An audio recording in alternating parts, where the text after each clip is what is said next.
Welcome to the Armored Batman review. I haven't actually tried to pose these two up in a fighting against each other kind of look just yet. Been busy at work and stuff, so now I'm going to see what I can actually get them to do.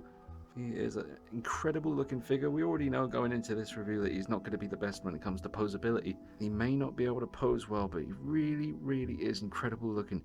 The armor, the weathering, it just looks like they shrunk Ben Affleck in the suit down to, 1/6 scale.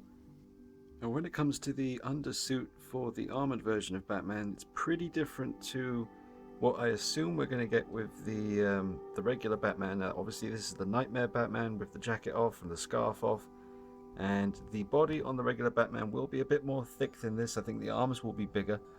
But what I like about this, I hope they stick with this. What's brilliant here is the way the sleeves only come down halfway. I've got Catwoman here because this is why this figure is so posable, because her outfit only comes down to about where her elbow is, because her gloves come down and meet and overlap the suit, but you don't actually need the suit to go all the way to her wrist, which is going to hinder articulation. Instead, because it's only required visually to go just past her elbow, the glove can come up and meet it.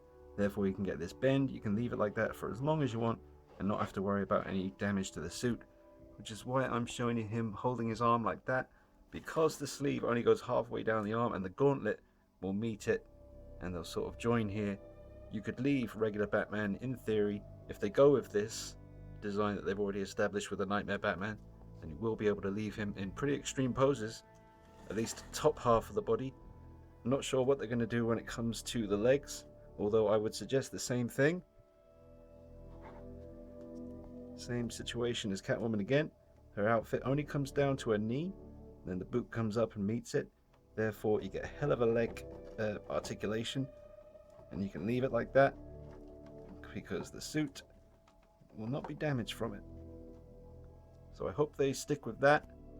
Same idea here for the legs on the regular Batman. At least have it just come down to about here. The Armored Batman comes with the same base that Superman came with and that the Nightmare Batman came with over there. However, the Superman figure only comes with a dynamic stand bendable sort of rod that you can attach around his upper body, which I found to be quite worrying because it did leave dents in his suits. So I do get asked about this a fair bit. I've always answered people in the comments, but I'll just show you in the video just to make it easier. I just took the dynamic stand out, unscrewed it, and I use a cheap flat little stand. It really is cheap. When I got this with that particular Catwoman by Cumic at the back, wow, she's gorgeous. Yeah, super flat, super cheap. I thought it was just total trash. I never really used it, but it certainly came in handy because it's so flat. Just pop the base on there, and there you go. Let's just put Mr. Superman on his base and put the cape there just to hide the hole. And look, he's just standing there now. Awesome. So that's what I do. I think it's a good thing that they obviously gave us this stand rather than a dynamic rod with this guy, because he certainly wouldn't look good hovering in the air. So that's how I do it. This isn't really even a pose. I just like the way he's kind of holding the gun and looking up towards the sky as if he was about to fire at Superman, but he shot up into the air to avoid it. He's not very happy about it, so he's looking up into the air and he's pissed off. Get back here, you Kryptonian son of a... Right in the Jaffers. You like that, don't you? Since doing the articulation video yesterday, I've discovered a few little things here and there, either through checking on forums or checking out other people's videos, photographs on Facebook, stuff like that. I did notice in maybe the unboxing or the articulation video, I noticed this sort of came out and I had to just push it back in. It was no problem. But it does turn out that you can sort of detach certain parts of the armor to help you move the arms and get them into better posing positions. So I'm going to put that into effect when I do my little pose montage in this video soon. The one part of him that does pose really well is the head/neck kind of area. Now there's nothing here, it's all just in the joint where it connects to the head there, but you can get him to look up quite high, and you can get him to look down quite low, to the side, to the other side, and you can even get to look down a bit when he's looking to the side, or up as well. So that at least will help with the look when you decide to display him on your shelf or in your detail, that kind of thing. You'd be surprised how much a decent bit of head posing can give the illusion that there's more going on than there really is. And at least his elbow, you can get something going on here. Pretty decent bend. If you detach that, maybe even more. And with the shoulder here, you can detach this under here or somewhere. I'll have to investigate that, but it detaches somewhere, and then you might be able to actually turn that arm up, raise that fist up, see what's going on. But yeah, we'll see what you can do. A little height comparison. Batman is taller. I guess that's down to the fact that Ben Affleck is a bigger dude, and this suit does add a little bit of extra height to him because of those boots. Obviously the armor itself, the shoulders, his armored cowl give him a fair advantage over Hooperman.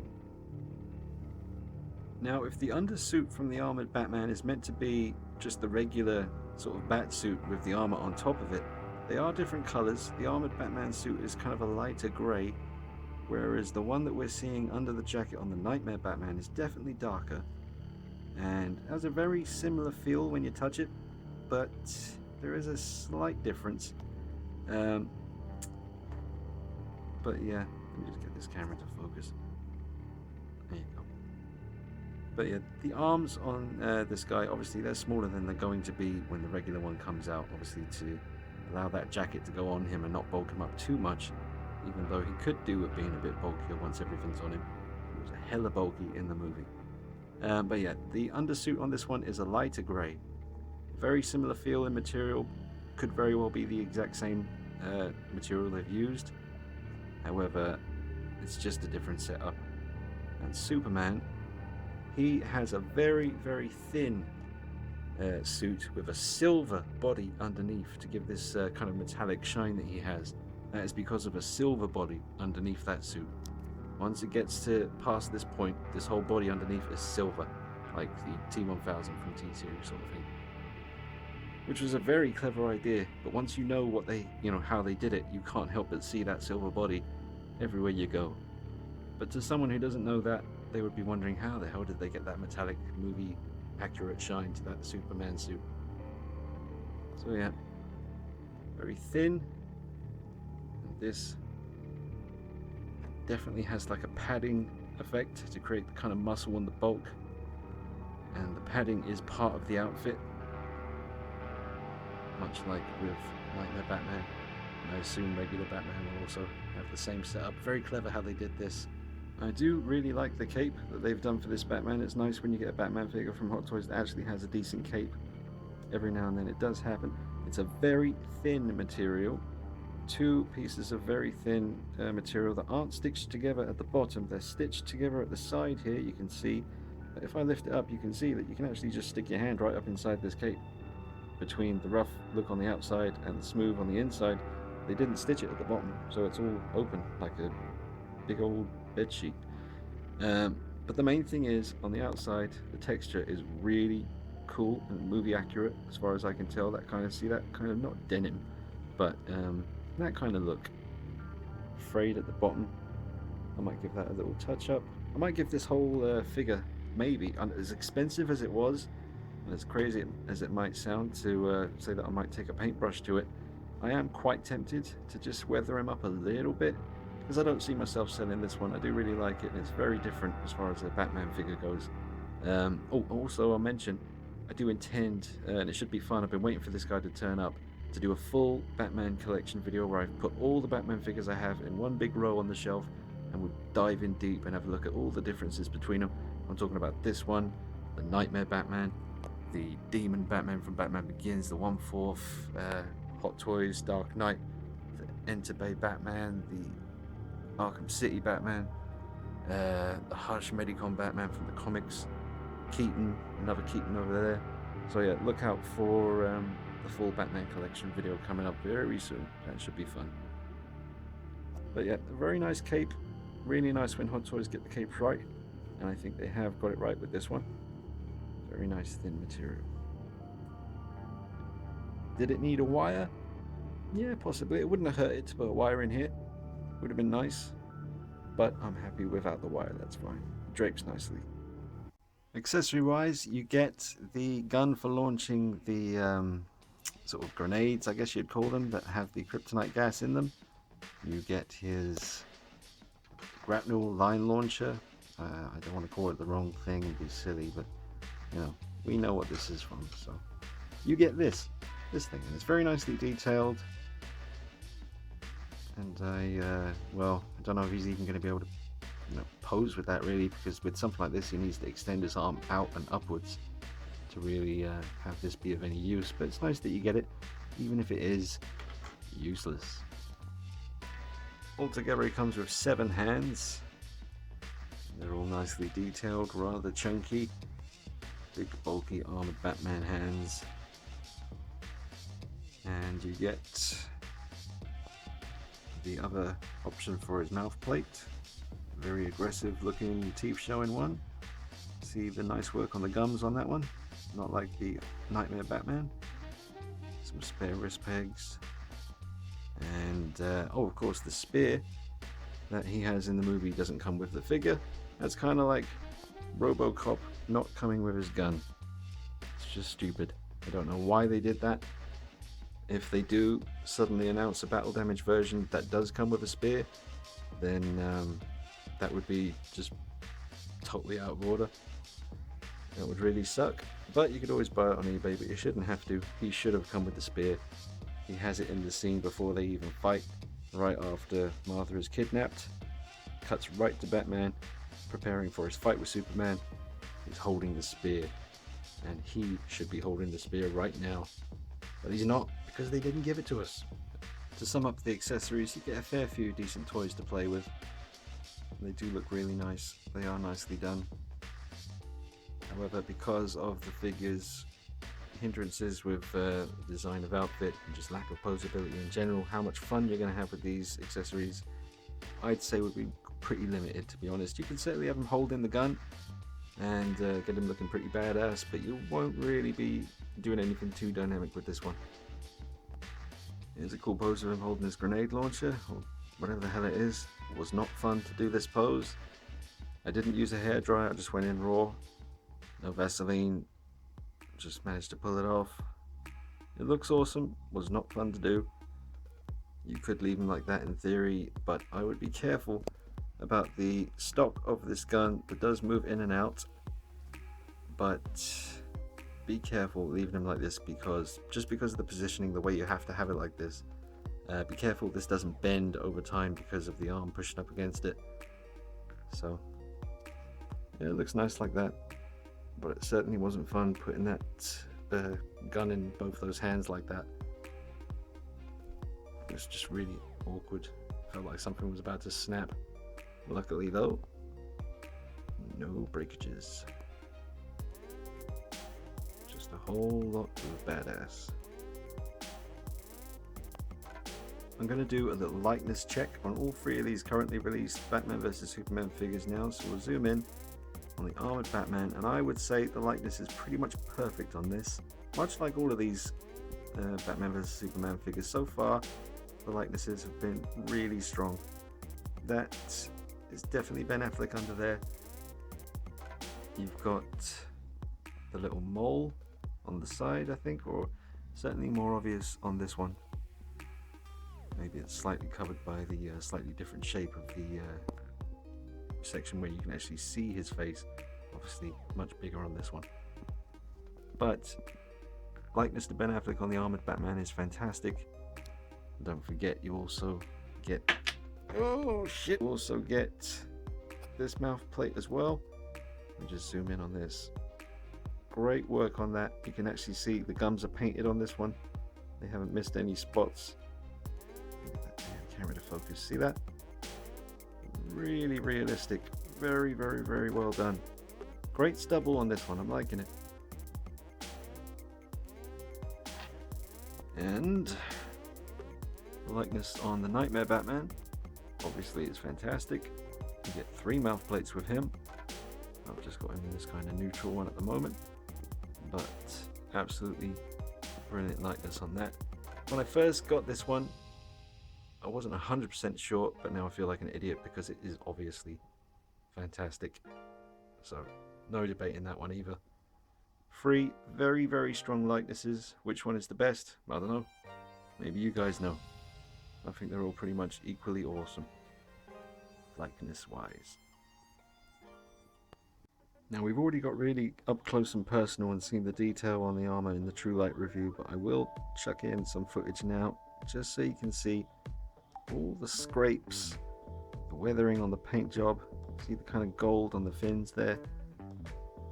There is a lot of detail on this suit. It is absolutely stunning to look at, and it kind of makes me forgive the poseability issues, just because of the sheer, absolute screen accurate, gorgeous awesomeness detail. Sorry, I'm looking at it through the camera and I can't help but be impressed, even though it's, well, day 2. I've had this for 2 days now, and I'm still kind of freaking out when I look at this thing. Just all the little scratches. I mean, imagine if they do, damn them Hot Toys, imagine if they do bring out a battle damage version with all the real damage after he's been thrown through buildings and half his mask is missing. You know, I don't want 2 of these. I don't want 2 different looks. I'm happy with this one, but, you know, I can imagine if they did do a battle damage one, that would probably look pretty insane. So we'll see how it goes. I never bothered with the battle damage Robocop, even though I really was tempted. It was absolutely stunning. I decided to just stick with the clean version, the die-cast Robocop. The battle damage Robocop they did was actually all plastic, and it didn't affect the look. It looked absolutely brilliant. But incredible detail on this. I haven't got any complaints as far as how this looks. The only complaints are the lack of a spear and the slight issue with the poseability. Then again, he is an absolute hulking, just mammoth of a figure. So, it is what it is. No, sorry, screw it guys, I'm sorry, but trying to do a pose montage with these 2 is about as much fun as a journey to the dentist when you know you're going to have root canal. It's just not fun to do. Superman's fine. I can get him to do, you know, you've seen the showcase we're doing him. You can get him to put his arms right out in front of him, fly, all that good stuff. Great bends, good knees, all that stuff. This mother flipper right here, I can't even get his torso to lean forward like he's looking down at Superman when he's standing on him. Nothing. Not a damn thing. He just goes right back. Looks totally ridiculous. He's just leaning back on the boxes because I can't even get him to balance. I was using the Dark Knight Rises 1/4 scale Batman base.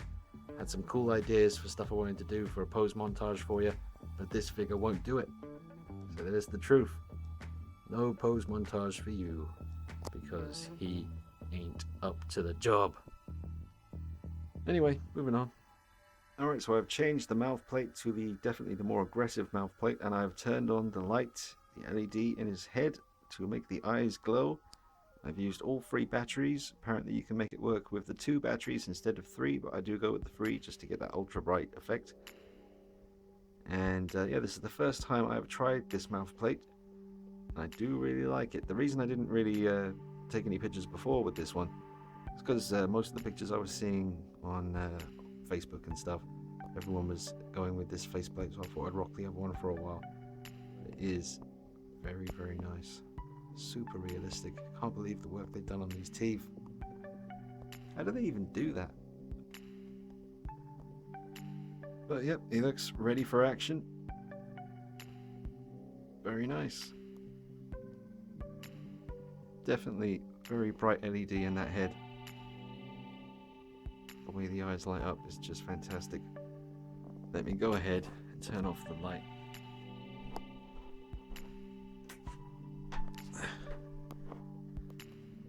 You still got the sun, well, the British sun coming in the window, so it's pretty damn dark, but that's how it looks like that. Very moody, very cool. That's how he looks on the shelf. Alright guys, well I hope you enjoyed all that, and to wrap up the review, I would say this is not worth paying what I paid for it, and I don't want to say what I paid for it because I'm quite embarrassed about that, but what can I say? I'm really impatient and I wanted to get this figure soon so that I could bring you these videos. I love this hobby and I love filming these things and taking my photographs, but it's also nice especially when it comes to the Batman stuff. I just like to bring you guys videos on this kind of thing, and I'm willing to, on occasion, well, more because I know that Anthony Sang's not going to be away in America forever. I wouldn't pay this kind of crazy money for a figure every time. It was just, the situation was what it was. I didn't have my usual friend around to hook me up with it at a fair deal, so I had to go down the evil route of the eBay scalper type bastards. I would not recommend you do the same, honestly. It's not worth anything over, I don't know, 200 tops, you know, because of the lack of posability. He's more or less, I don't want to say a statue, because I mean, I've managed to pose him like this. It's not very dynamic or anything, but it's different than how he would be just sort of standing there like Superman. At least you can get a little bit of attitude out of him. Yeah. Be patient, guys. Wait for this guy to come at a fair price. Pick him up. Go in knowing the articulation's probably going to be a bit of a letdown for you, but he is shrunk down Ben Affleck in the armored suit. There's no doubt about that. This looks amazing. And if you really like this look of the outfit, then you're going to be happy. If you're a massive fan of the Dark Knight Returns story by Frank Miller, this is a lovely tribute to that. Yep, so if you get it for a fair price, retail, absolutely. But don't go, you know, spending silly money on this, because it's really not worth it. But I'm happy with it. I'm glad I have him. It's always nice to get things early. So I will be back with you soon. I guess Deadpool's going to be next. As soon as he comes out, I'm going to pounce on it, and I'll bring you some Deadpool action. Alright guys, thanks for watching. I hope you've enjoyed it. I'll be back with you soon. I'll see you later. Bye bye.